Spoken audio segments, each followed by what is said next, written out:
দর্শক, স্বাগত জানাচ্ছি সকালবেলা স্টুডিও থেকে। সাথে রয়েছে আমি মাহমুদ বিন মারুফ। সকালবেলা সমসাময়িকে আমরা নিয়মিত আলোচনা করে থাকি বিভিন্ন সমসাময়িক বিষয় নিয়ে। আজকে আমরা যে বিষয়টা নিয়ে কথা বলবো সেটা হচ্ছে ফ্যামিলি কার্ড বিতরণ নিয়ে। আজকে আমাদের অতিথি হিসেবে যুক্ত হয়েছেন বিশিষ্ট রাজনৈতিক বিশ্লেষক এবং কিশোরগঞ্জ গুরুদাল বিশ্ববিদ্যালয় কলেজের সাবেক ভিপি জনাব খালেদ সাইফুল্লাহ সোহেল। স্বাগত আপনাকে। ধন্যবাদ আপনাকে।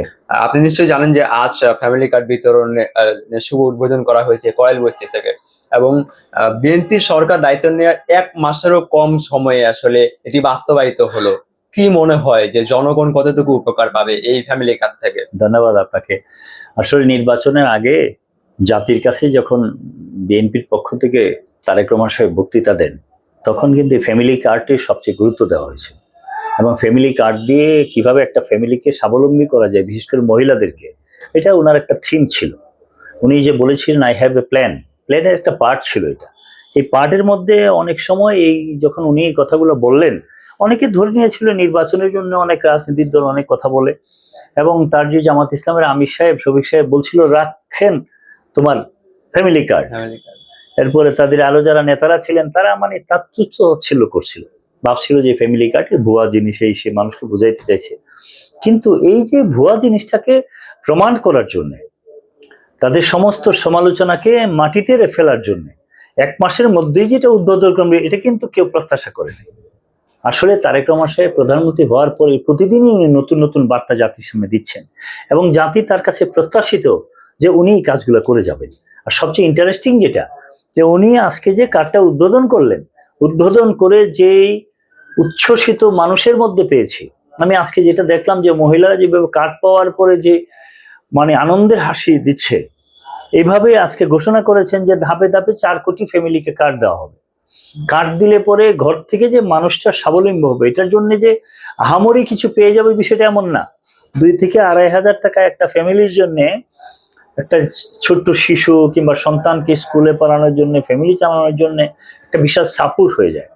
এই সাপোর্ট থেকে একটা পরিবারের মহিলা গার্জিয়ান হিসেবে সেই সাপোর্টটা করে, সরকার যদি সেটা করে, তাহলে যে অর্থনৈতিক যে ব্যালেন্সিং চলে আসবে, এবং গ্রামীণ যে অর্থনীতি জাগ্রত হবে, এবং গ্রামীণ মানুষগুলা যে আরো এগিয়ে আসবে এই কার্ডের মাধ্যমে, এটা কিন্তু স্বীকৃত। এবং এই কাজটা করার জন্য আমার কাছে মনে হয় বাংলাদেশের ইতিহাস, ওই ইতিহাসের জীবনে, বাংলাদেশের উন্নয়নের জীবনে, স্বনির্ভরতার জীবনে আজকের দিনটা স্বর্ণাক করে লেখা থাকবে। এবং তারেক রহমানের এই উদ্যোগকে আমি আজকের আপনার এই স্টুডিওতে এসে অন্তরের অন্তঃস্থল থেকে ধন্যবাদ দিই। কথা দিয়ে কথা রাখা একজন রাজনীতিবিদের জন্য এটা ফরজে আইনের মধ্যে পড়ে। আপনি নির্বাচনে কথা দিয়েছেন, কথা রেখেছেন, আরো যা কথা দিচ্ছেন জাতি সেটা প্রত্যাশা করে, সেটা আপনি বলছিলেন যে নির্বাচনে তারা কথা দিয়েছিলেন, কথা রেখেছেন। এখানে কিন্তু একটা সীমাবদ্ধতা আছে, সেটা হলো সঠিক মানুষের কাছে এই কার্ডটা পৌঁছালো কিনা, মানে সঠিক মানুষ কি আসলেই পাচ্ছে নাকি। এর মধ্যে কিন্তু একটা অভিযোগ কিন্তু রয়েছে যে শেখ হাসিনার আমলে কিন্তু যে তারা যেসব প্যাকেজের আওতায় নিয়ে আসতো বা জনগণকে, সে সময় একটা দেখা গেছিল যে সঠিক মানুষটা পেতো না, এরকম একটা অভিযোগ কিন্তু পাওয়া গেছিল। এখানেও কি সেম হবে? আপনার কি মনে হয়? খুব ইন্টারেস্টিং প্রশ্ন করেছেন। যে গত 17 বছরে কিছু সময়ে বিজিএফ কার্ডের নামে কিছু হতো। এই বিজিএফ কার্ডের মাধ্যমে একদম উপকৃত হয় না বিষয়টা আমি এটা বলবো না, তবে মিসম্যানেজমেন্ট হয়েছে। অর্থাৎ কার্ড এক বাড়িতে একটা কার্ড হইলে হতো, এক বাড়িতে 5টা কার্ডও পড়েছে। এটা গত 16 মাসেও এটা আমি নিজেও দেখেছি। এক বাড়িতে যাদের একটা কার্ড হইলে চলতো, এই বাড়িতে একবার মা নিচ্ছে, আরেকবার বাবা নিচ্ছে, একজন ছেলে নিচ্ছে, আরেকজন মেয়ে নিচ্ছে, মানে সবাই একটা ঘরে পেয়ে যাচ্ছে।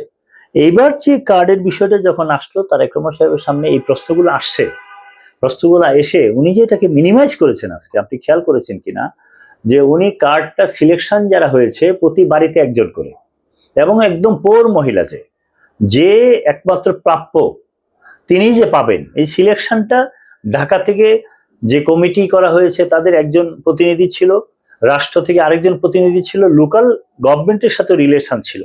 এই 3-4টা যাচাই বাছাই করার পরে রিয়েল মহিলাটাকে বের করা হয়েছে।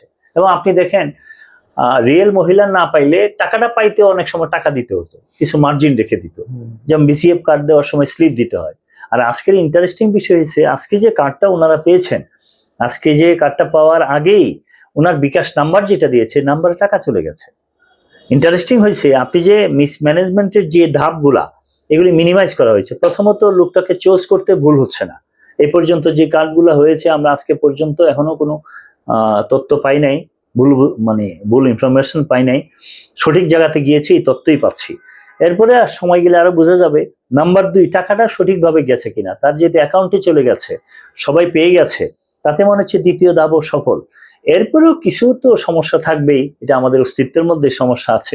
তারপরে আমি রাষ্ট্রকে অনুরোধ করব, কোনো অবস্থাতেই ফ্যামিলি কার্ড নিয়ে কোনো ধরনের 2 নাম্বারে, কোনো ধরনের মিসম্যানেজমেন্ট, কোনো ধরনের ফাইজলামো এটাতে যেন না হয়, সেটাতে রাষ্ট্র খেয়াল রাখবে, আমরাও প্রত্যাশা করি। যে কার্ডটা দিচ্ছে, এই কার্ডে দলীয়করণের একটা কথা বলা হচ্ছে, অনেক সময় অনেকেই অভিযোগ তুলছেন যে দলীয়করণ করবে কিনা বিএনপি এই কার্ডের মধ্যে, যে শুধু বিএনপি যারা করে তারাই এই কার্ড পাবে, এরকম কিছু ঘটবে কিনা? ধন্যবাদ আপনাকে। আসলে বিএনপি মাস পিপুলের অর্গানাইজেশন। বিএনপি যে সমর্থক সহ এখন বাংলাদেশে প্রায় 80% মানুষের নেতৃত্ব তারা করছে, 20% ভোট এদিক সেদিক হয়েছে। এই ইলেকশনে কিন্তু এটা প্রমাণিত হয়েছে। ভোট 50%, 56% পাইছে, বাট ভোটের স্বতন্ত্র সহ যারা বিএনপিকে সমর্থন করে এই টাইপের ভোটও অনেক। সব মিলে আপনি ধরতে পারেন 70 থেকে 80% মানুষের নেতৃত্ব দিচ্ছে। আপনি 80% মানুষ যদি পায়ও, আপনার কথাই যদি আমি ধরেও নেই যে 80% বিএনপির লোকজন পায়, তাহলে তো বাংলাদেশ পাইলো। 80%ও যদি সঠিক করে যায় তাহলে এটা সঠিক হবে। অন্যান্য যারা দল করে, অন্যান্য রাজনীতির সঙ্গে যারা সম্পৃক্ত, তারা কি এই কার্ড পাওয়ার মতো? আমি তো আপনাকে এই প্রশ্নের উত্তরটাই দিলাম যে 80% লোক বিএনপির সাথে রিলেটেড, অলরেডি এরা পাচ্ছেন আপনার কথা মতেই।